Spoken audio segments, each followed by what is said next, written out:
మా తాత చెప్పిన కథలు. పూర్వం ధారాపురం అనే నగరానికి రాజు భోజరాజు. రాజు వేటకు వెళ్లి తిరిగి వస్తుండగా 32 సాలబంజికలు అమర్చబడిన విక్రమార్క మహారాజు సింహాసనాన్ని చూస్తాడు. ఆ సింహాసనాన్ని రాజు తన రాజ్యానికి తీసుకువెళ్లి అధిష్ఠిస్తుండగా అక్కడున్న 32 ప్రతిమలలో మొదటి మెట్టుపై ఉన్న సాలబంజిక విక్రమార్క మహారాజు గొప్పతనాన్ని చెప్తూ విక్రమార్కుడు కాళీమాత అనుగ్రహాన్ని పొందడానికి ఎదుర్కోబోయే సవాలును వివరిస్తుంది. భట్టి శిలాశాసనాన్ని చదివిన తరువాత వెనువెంటనే తన రాజ్యానికి బయలుదేరతాడు. విక్రమార్కుడు తన తమ్ముడు భట్టి కోసం 1000 కళ్లతో ఎదురు చూస్తుండగా భట్టి రానే వచ్చాడు. భట్టిని చూసిన విక్రమార్కుడు, భట్టి ఎక్కడెక్కడ తిరిగావు? నేను చెప్పినటువంటి స్థలం ఎక్కడైనా కనిపించిందా అని ఆతృతగా అడిగాడు విక్రమార్కుడు. భట్టి అక్కడ తాను చూసిన విశాలమైన ప్రదేశం, జలాశయాలు అన్నిటి గురించి వివరిస్తూ కాళికాదేవి విగ్రహం ముందు రాయబడిన శిలాశాసన వృత్తాంతాన్ని చెప్తాడు. ఆ స్థలం తాను కోరిన రాజ్య నిర్మాణానికి అనువైనదని కూడా తెలియజేస్తాడు. విక్రమార్కుడు ఎంతో సంతోషించి, భట్టి మనం ఇప్పుడే అక్కడికి వెళ్దాం, క్షణం కూడా ఆలస్యం చేయకూడదు. నేను ఆ శాసనంలో చెప్పినట్లు అన్ని చేసి మహాకాళి అనుగ్రహాన్ని పొందుతాను, త్వరగా పద అని వెంటనే భట్టిని తీసుకుని ఆ ప్రదేశానికి బయలుదేరతాడు విక్రమార్కుడు. సూర్యోదయం లోపు భట్టి విక్రమార్కులు ఆ నగరానికి చేరుకుంటారు. భట్టి విక్రమార్కులు మొదట కాళికాలయానికి వెళ్లి అమ్మవారికి స్తుతి స్తోత్రాలతో నమస్కరిస్తారు. ఆపై విక్రమార్కుడు శిలాశాసనాన్ని చదివి జలాశయం వైపు అడుగులు వేస్తారు. విక్రమార్కుడు అక్కడున్న ప్రదేశాన్ని పరిశీలించి భట్టితో ఇలా చెప్పాడు. భట్టి, నేను ఆ మర్రి చెట్టు ఎక్కి వేలాడుతున్న ఆ 8 ఇనుప ఉట్లను ఒక్క వేటుతో నరికి త్రిశూలంపై పడి కాళికాదేవికి నా శిరస్సును అర్పిస్తాను. నీవు ఈ నదీ తీరమందు ఉండు అని చెప్తాడు. భట్టి సరే అని అక్కడే ఎదురు చూస్తూ ఉంటాడు. విక్రమార్కుడు చెట్టెక్కి ఏమాత్రం సందేహించకుండా తన కత్తిని చేతబట్టి కాళికాదేవిని స్మరించి ఒక్క వ్రేటుతో ఆ 8 ఇనుప ఉట్లను సమానంగా నరుకుతాడు. దిక్కులు పిక్కటిల్లేట్లుగా ఆ 8 ఉట్లు విరిగి ఆ నీటిలో తెగి పడతాయి. వెంటనే నదిలో ఉన్న త్రిశూలాన్ని చూసి వెన్ను చూపని వీరుడిలా జై భద్రకాళి అంటూ గురి తప్పకుండా శూలంపై పడేలా తలక్రిందులుగా ఒక్క దూకు దూకుతాడు. భక్తులను కరుణించే మహాకాళి విక్రమార్కుడు ధైర్య సాహసాలకు మెచ్చి శూలం విక్రమార్కుడికి గుచ్చుకోకుండా తన చేయిని చాచి అతడిని పట్టుకుంటుంది. వివసుడై ఉన్న విక్రమార్కుడిని తీసుకెళ్లి ఆలయం లోపల పడుకోబెడుతుంది. ఈ దృశ్యాన్ని తీరం వద్ద నిల్చొని ఉన్న భట్టి చూసి భయంతో ఆశ్చర్యంతో తాను కూడా వేగంగా ఆలయానికి చేరుకుంటాడు. తన అన్న పరిస్థితిని చూసిన భట్టి ఆ పరమేశ్వరిని పలు విధాలుగా ప్రార్థిస్తాడు. కొద్దిసేపటికి విక్రమార్కుడు స్పృహలోకి రాగా అమ్మవారు వారి ముందు ప్రత్యక్షమవుతుంది. తేజోభరితమైన అమ్మవారి స్వరూపాన్ని చూసిన భట్టి విక్రమార్కులు స్తుతి స్తోత్రాలతో అమ్మవారిని ప్రార్థించి నమస్కారం చేస్తారు. కాళికాదేవి వారిని కరుణించి ఈ విధంగా మాట్లాడుతుంది. ఓ విక్రమార్క, నీ కార్యదీక్షకి ధైర్య సాహసాలకి ప్రసన్నురాలనయ్యాను. శాసనంలో చెప్పినవన్నీ నీవు సరిగా చేశావు కనుక అందులో ఉన్న ప్రకారం నీకన్నీ సిద్ధిస్తాయి. సకల సిరి సంపదలు, వజ్ర వైఢూర్యాలు, అత్యద్భుతమైన భవనాలతో పాటు ఇక్కడ ఒక అతిపెద్ద రాజ్యం ఏర్పడి భువి నలుదిక్కులా విస్తరిస్తుంది. రాబోవు కాలంలో నీ ప్రతాపంతో నేర్పరితనంతో ఎందరో రాజులని జయించి ఎదురులేని చక్రవర్తిగా వర్ధిల్లుతావు. నీ దయాగుణాలతో ఈ రాజ్యం సుభిక్షంగా వర్ధిల్లాలి. ఒక్కటి గుర్తు పెట్టుకో విక్రమార్క, నీకు ఎప్పుడైతే అపజయం కలుగుతుందో అదే నీకు మరణ సమయం. నీ చివరి దశలో తప్ప నీకు ఓటమి సంభవించదు అని విక్రమార్కుడిని ఆశీర్వదించి అంతర్ధానమవుతుంది. వెంటనే వజ్ర వైఢూర్యాలతో నిండినటువంటి సంచులు భట్టి విక్రమార్కుల ముందు ప్రత్యక్షమవుతాయి. వాటిని చూసిన భట్టి విక్రమార్కులు సంతోషంతో బయటికి వచ్చి చూడగా వారిద్దరూ అబ్బురపడేలా పాడుబడిన పట్టణం, ఎత్తైన భవనాలతో, అక్కడున్న రాళ్లు రప్పాలు బంగారు గనుల్లా మారి ఆ ప్రదేశమంతా వజ్ర వైఢూర్యాలతో నిండిపోతుంది. విక్రమార్కుడు తన తమ్ముడితో, భట్టి నీవు మన రాజ్యానికి వెళ్లి అక్కడ మనం లేనప్పుడు రాజ్య కార్యాలను నిర్వహించిన గుణనిధికి ఈ పురాధిపత్రం అప్పగించు.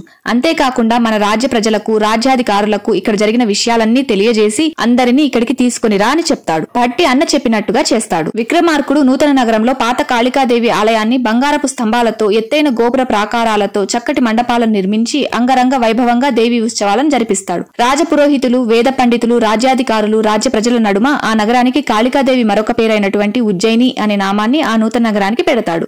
అప్పటి నుంచి ఆ నగరాన్ని ఉజ్జయిని నగరం అని పిలుస్తారు. క్రమక్రమంగా విక్రమార్కుడు యుద్ధాలు చేసి ఎందరో రాజులను జయించి ఎదురులేని చక్రవర్తిగా పేరు పొందటమే కాక ఓడిన రాజులను మిత్రులుగా భావించి సామంత రాజులుగా నియమించేవాడు. అలా రాజ్యం నలువైపులా ప్రజాభీష్ట నెరవేరుస్తూ ఏకచక్రాధిపతిగా పాలన చేస్తూ ఉండేవాడు విక్రమార్కుడు. విక్రమార్కుడి సమయస్ఫూర్తి, వీరోచిత పోరాటాలు, అతడి దయాగుణాలు ప్రపంచం మొత్తం వ్యాపించడమే కాక అతడి కీర్తి దేవలోకం వరకు చేరుతుంది. ఇదిలా ఉండగా ఒకనాడు ఇంద్రసభలో రంభ, ఊర్వశి, మేనక, తిలోత్తమలతో పాటు కుంద, తార, సౌదామిని, హేమ, పుంజిక స్థల మొదలైన అప్సరసలు ప్రతిరోజు నాట్యం చేస్తూ ఇంద్రునికి ఆనందాన్ని కలిగించేవారు. వారందరూ ఎవరికి వారే నాట్య కళలో తమకు తామే గొప్ప అని గర్విస్తూ ఇతరులను తేలికగా మాట్లాడుతుండేవారు. ఇంద్రుడు వాళ్ళందరినీ సమాధానపరిచి పంపిస్తాడు. కానీ రంభ, ఊర్వశి మధ్య కలహం మరింత తీవ్రం అవడంతో వారిద్దరూ ఇంద్రుడి వద్దకు వచ్చి, దేవా, మా ఇద్దరి నాట్యాన్ని పరిశీలించి నాట్యంలో ఎవరు ఎక్కువ నేర్పు కలవారు నిర్ధారించండి అని కోరతారు. దేవేంద్రుడు సరే అని సభను ఏర్పాటు చేయిస్తాడు. సభలో రంభ, ఊర్వశీలు అత్యద్భుతమైన నాట్య ప్రదర్శన ఇస్తారు. వారిద్దరి నృత్యాన్ని చూసిన నాట్య కళా నిపుణులు, దేవ బృందాలు, సభలోని అధికులకు ఎవరి నాట్యం గొప్పదో తేల్చి చెప్పడం అసాధ్యం అనిపించి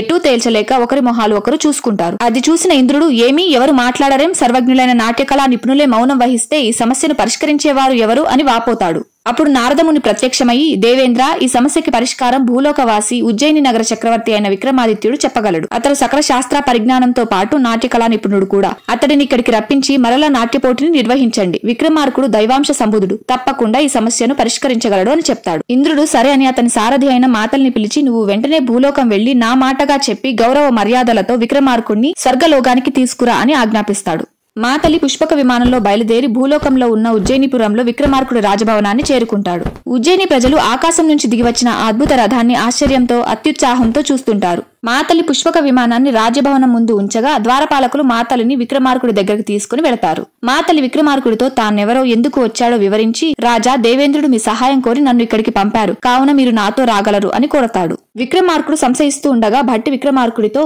ఇంద్రుడంతటి వాడు నీకు ఆహ్వానం పంపినప్పుడు తిరస్కరిస్తే అవమానించినట్లవుతుంది. అది నీకు తగదు. నీకు మేలు జరగడానికే ఈ ఆహ్వానం వచ్చి ఉంటుంది. సంశయించక వెళ్ళిరా విక్రమ అని చెప్తాడు భట్టి. సరే అని విక్రమార్కుడు రథమెక్కగా మాతలి గౌరవంగా విక్రమార్కుడిని స్వర్గలోక అమరావతికి తీసుకువెళతాడు. విక్రమార్కుడు దేవసభలోకి రాగానే ద్వారపాలకులు, సభలోని వారందరూ జేజేలు పలుకుతూ విక్రమార్కుడిని ఆహ్వానిస్తారు. విక్రమాదిత్యుడు ఇంద్రుడికి నమస్కరించగా ఇంద్రుడు విక్రమార్కుడిని గౌరవంగా కొలువులో ఆసీనులవ్వమని చెప్తాడు. అంతేకాక రంభ ఊర్వశీల వివాదాన్ని చెప్పి పరిష్కారం చూపమని కోరతాడు. అప్పుడు విక్రమార్కుడు వినయంగా, దేవతా ప్రభువైన మీకు తెలియని విషయాలు మానవ మాత్రుడైన నాకు తెలుస్తాయా? మీరు నన్ను రప్పించడం వల్ల నాకు మీ దర్శన భాగ్యం లభించింది. మీరు పిలిపించారు కనుక నాకు తెలిసిన మేరకు పరిశీలించి చెబుతాను అని చెప్తాడు. వెంటనే ఇంద్రుడు నాట్య పోటీకి సభను సిద్ధం చేయిస్తాడు. అప్పుడు విక్రమార్కుడు రంభ ఊర్వశీలు నాట్యం ప్రారంభించే ముందు తన వద్ద ఉన్న 2 పుష్పగుచ్చములను చెరొకరికి ఇచ్చి, మీరు వీటిని పట్టుకుని వదలకుండా నాట్యం చేయండి అని సూచిస్తాడు. వాళ్ళు అలాగే అని వాటిని చేతిలో ఉంచుకుని నాట్యం ప్రారంభిస్తారు.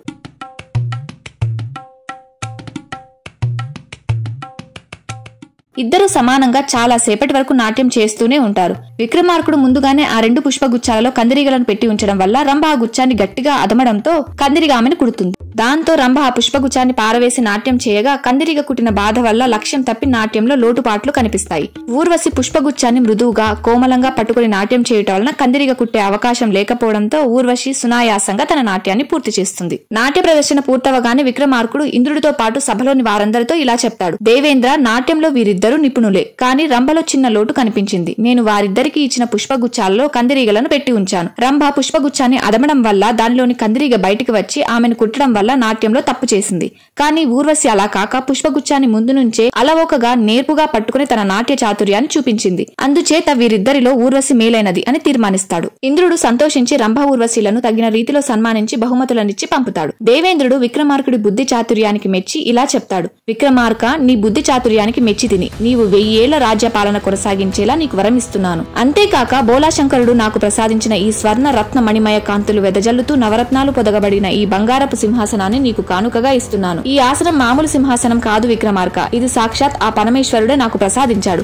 ఈ సింహాసనంపై ఉన్న 32 ప్రతిమలు మాట్లాడగలవు. దీని మీద కూర్చుని రాజ్యపాలన చేసే అర్హత, శక్తి నీకొక్కడికే ఉన్నాయి. కావున 1000 సంవత్సరాలు ధర్మపాలన చెయ్యి అని ఆశీర్వదిస్తాడు. విక్రమార్కుడు సంతోషించి భూలోకానికి పయనమవుతాడు. విక్రమార్కుడు ఉజ్జయిని చేరగానే భట్టితో స్వర్గలోక విషయాల గురించి ఇలా చెప్తాడు. భట్టి, దేవేంద్రుడు నాకు ఈ బంగారపు సింహాసనాన్ని బహుకరించడంతో పాటు 1000 సంవత్సరాలు రాజ్యపాలన చేసే ఆయుష్ను ప్రసాదించాడు అని చెప్తాడు. భట్టి సంతోషితుడై, అన్నయ్య, మీ కీర్తి ప్రపంచం మొత్తం విస్తరించాలి అని అంటాడు. వెంటనే విక్రమార్కుడు చింతిస్తూ, అయ్యో భట్టి, నేనొక తెలివి తక్కువ పని చేశాను. నాకు దేవేంద్రుడు 1000 సంవత్సరాల రాజ్య పరిపాలన వరమిచ్చినప్పుడు నీ విషయం ప్రస్తావించి ఉండవలసింది. నీవు లేకుండా నాకు ఈ రాజ్యం ఎందుకు, నేను జీవించి మాత్రం ఏం ప్రయోజనం అని నిస్పృహకి గురవుతాడు.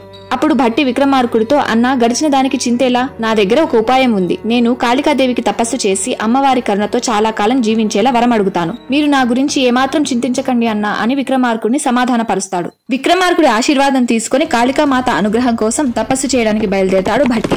6 మాసాలు తిండి నిద్ర లేకుండా కాళికాలయంలో ఘోర తపస్సు చేస్తాడు భట్టి. భట్టి స్థిరత్వానికి, నియమనిష్టలకి ప్రసన్నురాలైన కాళికాదేవి ప్రత్యక్షమై అతడి భక్తి శ్రద్ధలకు ఏ వరం కావాలో కోరుకోనాయనా అని పలుకుతుంది. అప్పుడు భట్టి కాళికాదేవికి నమస్కరించి, తల్లి, నేను 2000 సంవత్సరాలు జీవించి ఉండేలా వరాన్ని ప్రసాదించుము అని కోరతాడు. అతని కోరిక విన్న అమ్మవారు, భట్టి ఈ వరాన్ని పొందడానికి అర్హుడా కాదా అని పరీక్షించదలచి, వచ్చా, నీ కోరిక దుర్లభమైనది. ఈ వరం నీవు పొందాలంటే ధైర్య సాహసాలు, వితరణ వంటి సద్గుణాలు కలిగిన చక్రవర్తిని నా పీఠం వద్ద ఉంచి అతడి శిరస్సును ఛేదించి నాకు నరబలిగా ఇవ్వు, లేదా మరొక వరాన్ని కోరుకో అని పలుకుతుంది. దేవి మాటలు వినగానే భట్టి నిరాశతో, నా స్వార్థం కోసం సకల సద్గుణాలు కల రాజుని ఎలా బలివ్వగలను?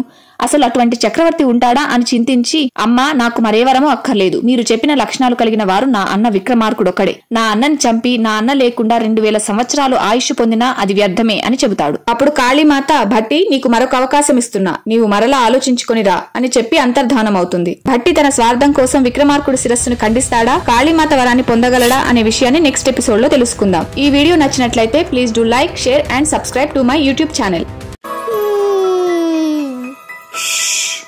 Please subscribe to my YouTube channel.